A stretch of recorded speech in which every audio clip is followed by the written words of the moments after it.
कंदकोट में खबर शामिल कंदासीं। नाज़रीन, पुलिस ऐं रेंजर्स गडियल ऑपरेशन कंदे 6 शकी माण्हुनि खे गिरफ़्तार करे वरितो आहे। पुलिस ऐं रेंजर्स कंदकोट, तंगवाणी, करमपुर, डेरा सरकी, जमाल ऐं शेराबाद जे हदनि में गडियल ऑपरेशन कयो आहे।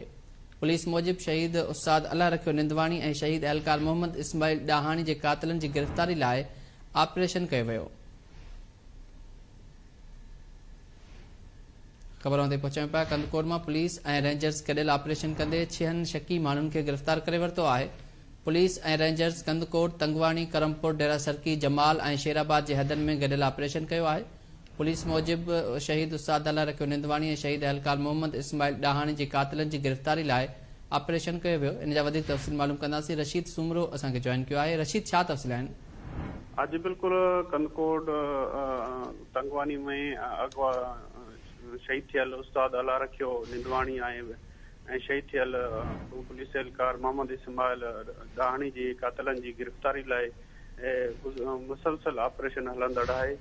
शबीराबाद थाणे जी हद ऐं तंगवानी थाणे जी हद में पुलिस ऐं रेंजर्स जो गडियल ऑपरेशन हलंदड़ आहे। जॾहिं त पुलिस जो चवणु आहे त 6 शकी माण्हू जेके आहिनि उन्हनि खे पुणे गिरफ़्तार करे वरितो आहे। जेके ॾोहारी आहिनि उन्हनि जे घरनि खे ड्राहे पट कयो आहे। केतिरनि ई घरनि खे बाहियूं ॾेई साड़ियो वियो आहे।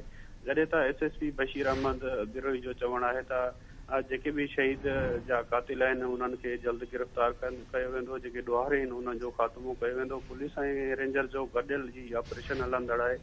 जेसीं ताईं कातिल गिरफ़्तार नथा थियनि ऐं ॾोहारी जो ख़ात्मो नथो अचे, हीअ ऑपरेशन असांजो शबीराबाद, तंगवानी ऐं करमपुर थाणे जी हद में इहो जारी रहंदो।